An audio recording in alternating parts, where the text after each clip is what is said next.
Hello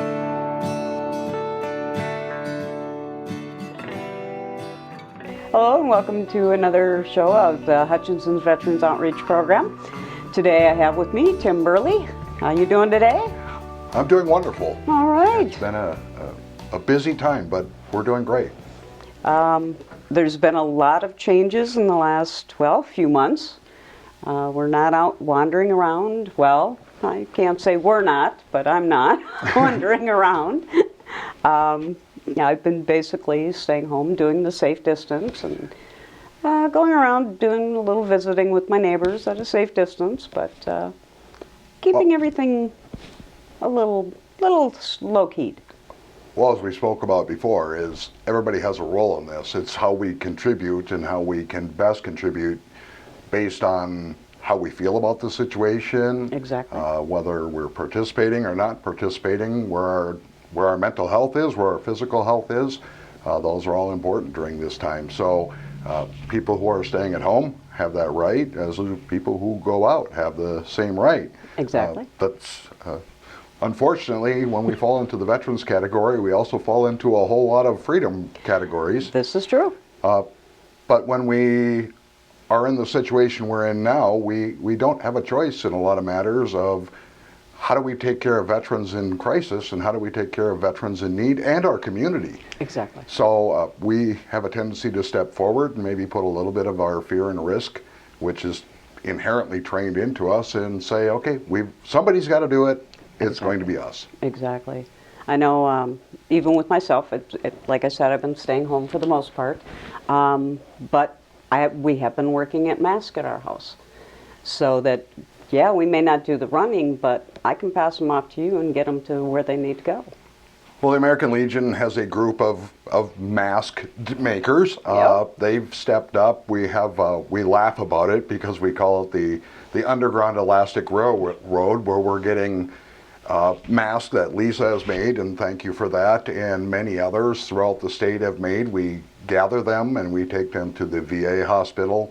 The Veterans Home, yesterday we got them to a VSO in Minneapolis, who started distributing to the homeless veterans in Minneapolis. We'd like to identify them and work with them on their issues to get them into homes and get their mental and physical health back to where that belongs. But right now, with the crisis, we're going to focus on protection and doing what we need to do. Now, we're out and about. We're keeping our distance. We're protecting ourselves. I carry hand sanitizer, and we try to keep that separation. If I'm delivering to Hastings Veterans Home, there's protocols in place. So we're not intentionally going out with some, hey, I'm immune to this kind of thing. We're going out with, if we're going to save a life, and I'm sorry if I get a call on a veteran who is in crisis, I'm responding to that veteran. And if I need to hug that veteran to keep them from doing something that we don't want them to do, that's what I'm going to do. Exactly. Exactly. And, I think the job that you've been doing is just fantastic. As well as all of the rest of you that are out there being able to run around and do these things to help the veterans. Well, what we're seeing here is the immediate response, which was something a group of veterans basically sat down. The American Legion set up a COVID crisis committee as soon as this happened and started identifying what we needed to do. We also have another committee now that's forming. I was on a call with former VA Secretary Shulkin last week, looking 6 months out. And we tend to, during a crisis, reflect on the day-to-day activities, but they had great information about what happened with the veterans community after Hurricane Katrina, or Puerto Rico, or areas like that are hard hit. One of the statistics that hit me kind of hard was after Katrina and most of these efforts, these disasters, yes. Veteran PTSD goes up 59%. Exactly. That also follows, as interesting as it sounds, the general public goes up about 80%. Yep. So there's a real large fear of the residual effects of this with the food crisis as we try to figure out our food distribution, product distribution, all those things that are going to keep us alive and functioning. You said earlier, just planting a garden. And maybe that's where we go next, Lisa, is how do we prepare for the future and what can people do to assist? If you don't want to leave your house, you can make masks. I'll let you explain that, but... Actually, those, to tell you the truth, I ended up with a mask that I had ordered from some place, and I was actually using it out to do a little bit of woodworking. And I took a look at it and went, I could not get those pleats in those masks. I tried and I tried, I just could not get that concept. So I took a look at the little masks I had, and it was pretty similar to this one, just as far as the shape was concerned. So I took the mask and I cut it out in chloroplast and made myself a couple of nice little patterns. And from there, it just went and got some filters, some furnace filters. You have to make sure that they're not the fiberglass one because you don't want the little pieces coming off. But sewed them inside, put the two sides together, got some elastic, which I know is really hard to get a hold of right now. Luckily, I ordered it plenty of time to get here. 143 yards. I'm getting low. We have another 2,000 yards that just came in. So, oh, nice. We made some phone calls and found an elastic supplier who like I said, we just picked up another 2,000 yards, nice. I think is what they said the other day. And these are actually a little different in elastic. They made them so they fit, the size and everything fits better around ears. We can go into that after this, but like I said, during a time of crisis, we also find a lot of people who, you were making face shields. Yep. And they were unique, and we've made a bunch of those and got those out to facilities. Made out of basically chloroplast and duct tape. and blinders and duct tape. And so as we move forward, Lisa will have about 30 patents by the end of this. But that's okay. When we're in a crisis, I tell people often, we had to fix the laser rangefinder and we didn't have shims. We used a Coke can and finished gunnery after shimming our tank with a 56-pound or ton piece of metal with a Coke can. So there's things we can do. I was thinking about it today as far as, because they have little computers now with screens on them that doctors are using to do Facebook face talk. Yes. And I thought, I wonder if we could put that on a remote control car and get it into the nursing home. With a little screen and an iPad, Actually, the great part so is the nursing homes have iPads for that. Nice. With the VA, they said right now, I'm going to forget the name, basically video conferencing with the VA. Telemed is up 80% right now. Yep. It's doubled and now tripled, so if you're looking for assistance from the VA, that's available. In fact, every district in our American Legion now has a Zoom account.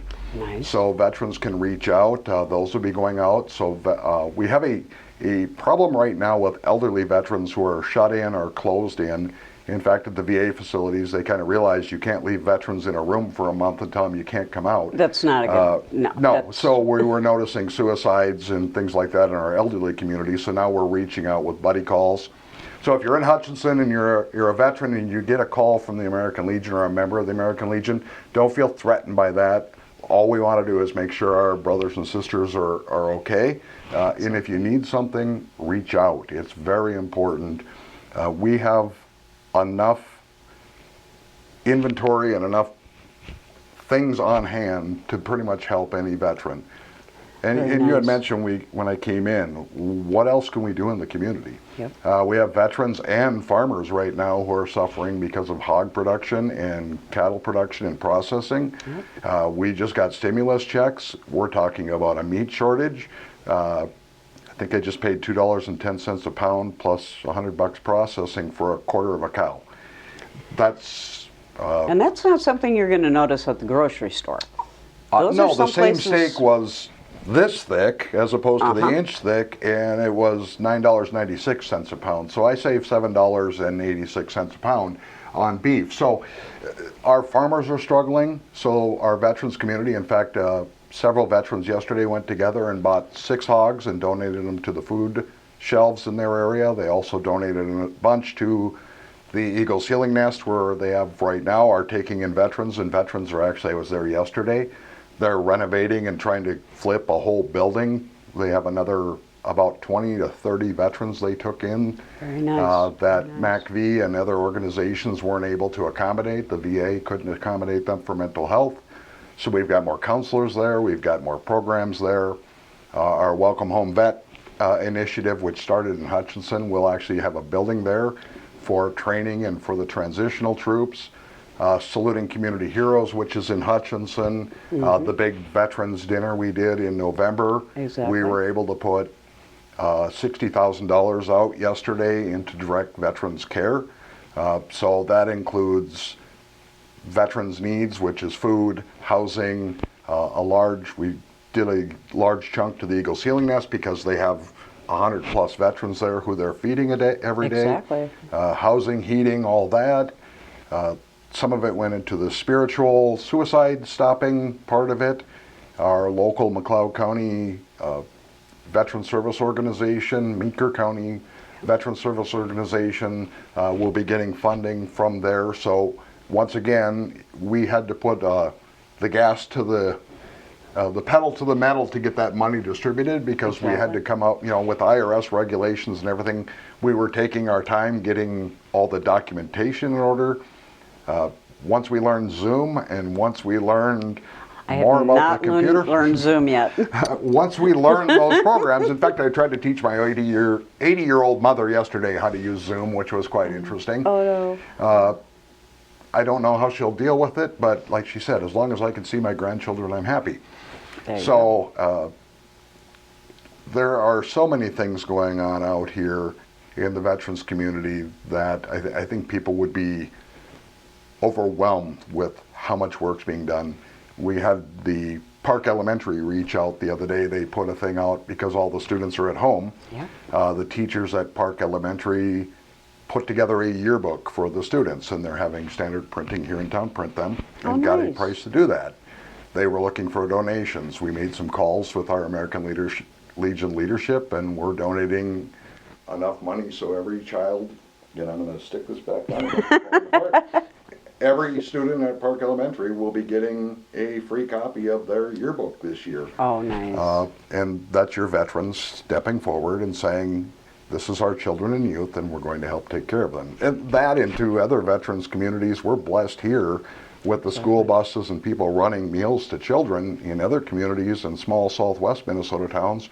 The veterans are carpooling, are basically loading food in the back of their vans and trucks and whatever, and delivering it to their students in need because they don't have the funding to do it. Exactly. So it's intense, but it's also gratifying. And if you can, one thing about people, if you're at home and you're having issues with depression, fear, panic, these are all normal things. Exactly. We as veterans even experience them. I know when this first started, my anger level was going up, and it was the what, who, where, why, and when, and there were a lot of unanswered questions. And this is kind of a grieving period right now. I mean, we've a lot of people have lost jobs. A lot of people are looking for where they're going to find their next meal, how they're going to feed their kids, what they're going to do next. And that's all a total grieving process from where we were. And how do we get back to that, okay, yes, we do have to have time to grieve and to look and to be upset and to say, okay, this is just something we have to take on. We might use a little bit of wry humor every once in a while in our community. Exactly. We might use a little bit we might get frustrated. But the gratitude you feel from helping, and it could be just standing on your back deck like I did the other day and yelling at the neighbor and saying, how you doing? Yep.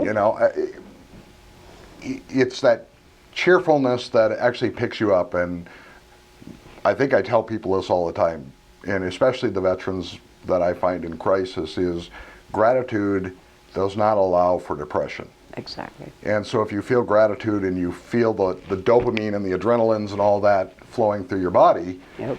you're going to feel better. And once you start feeling better, and if you're at home, we have the the first thing the American Legion did is they started doing a fitness thing so it's an online fitness thing, and they're trying to keep veterans fit. There you go. And when you get up in the morning and you go for a walk or you do something and expel energy, your body says, okay, I'm going to take in nutrients now. I'm going to do these things that are going to make me feel better. Yep. It always reminds me of I believe it was a general that actually came out on Facebook that had a thing about the first thing that you do in the morning is get up and make your bed. Because then it gives you at least a feeling of accomplishing one thing per that day.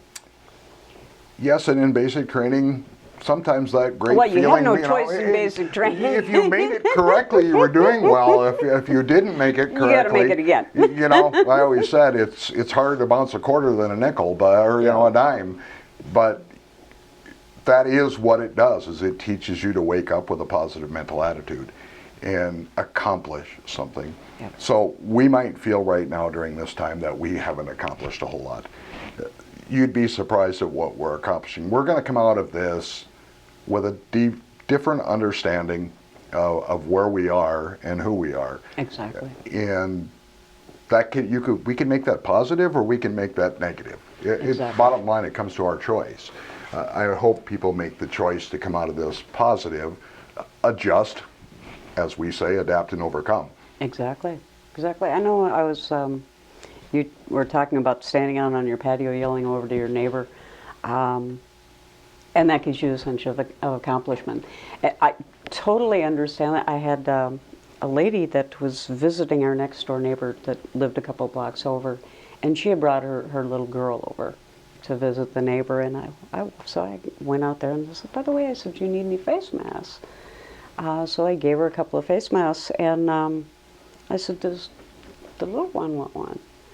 And she said, well, yeah, you can make one. I was so excited just to make a little small face mask for her.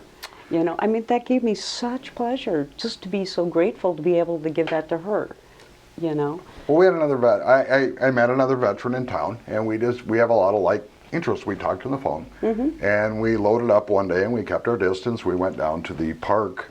Not the park, there's a wildlife management area down right north of Biskie, right out of Biskie.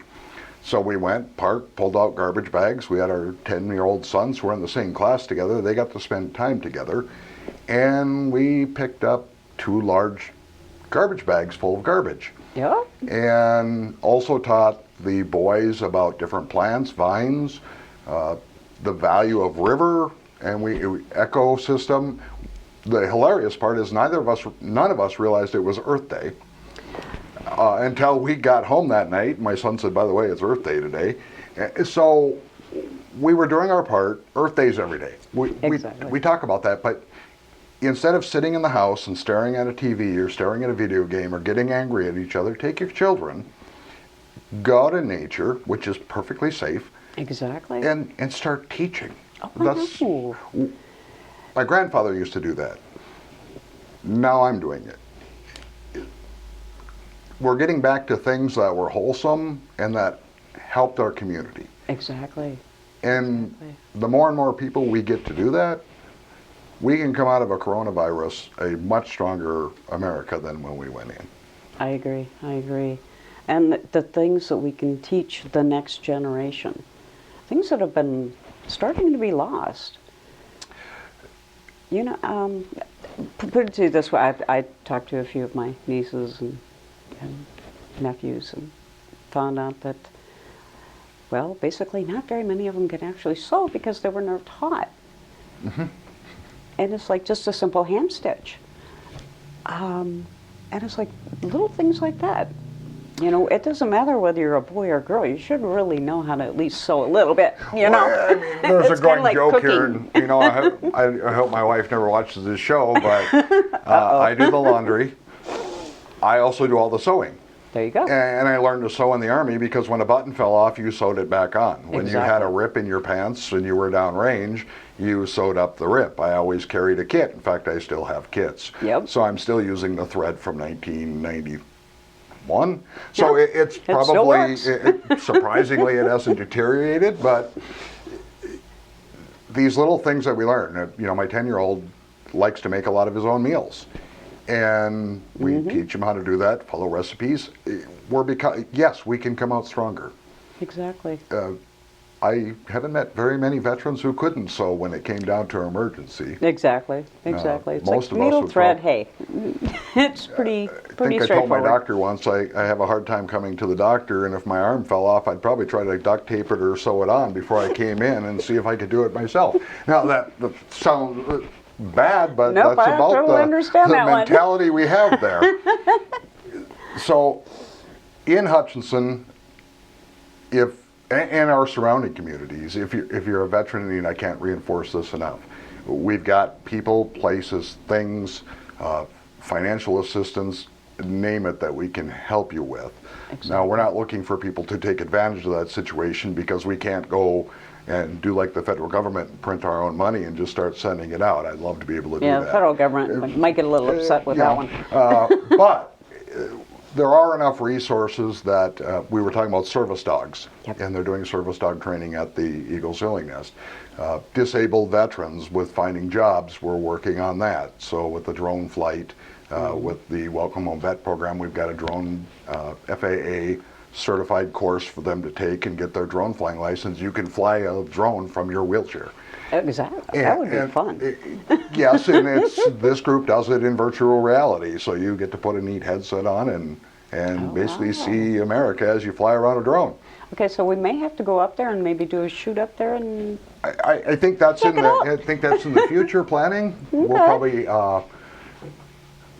There are so many avenues out here that we're trying to open up and give our veterans community, and we are a different community, and that was one of the things stressed in the discussion that we had with the online thing. There are two different communities when it comes to the veteran and civilian community. Yep. You can't help that. It's like two families, one growing up in an Amish community and one growing up in an American community. You're going to have different values. You're going to have a lot of different things.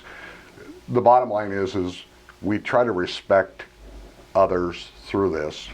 One of the first things I noticed, even our household, with it was fear, panic, anxiety, and then grabbing that and saying, okay, what do we do with that? Because this energy is way too strong to be wasting on hiding or that kind of thing. Yeah. Or fear. Or fear, yes. You know. As Melanie at the Eagles Healing Nest said yesterday, I hate to tell you this, Tim, but we put love over fear here. And Exactly. I said, don't hate to tell me that. I believe the same thing. I agree. So, If there is some veterans that are in need of something, how would they get a hold of you? Or well, they would can call me direct on my phone, and I've pretty much, this is out in the community. I don't hide the fact that I take calls from veterans. If you call me selling me something, I'm probably not going to buy it. But no, but my number is 320-292-9947. The other person to reach out to, or people to reach out to, and I should do this more often, is make sure our veteran service officers, Jim Lauer or Cassandra Kerrigan, are both exceptionally knowledgeable about the programs and things out there. Veterans, if you haven't registered your DD-14 with your local VSO, you need to do that. You'll say, well, I'm never going to use this service, or I'm never going to use that service, or who cares? We do, because funding for other veterans comes out of a total numbers. This is a government thing.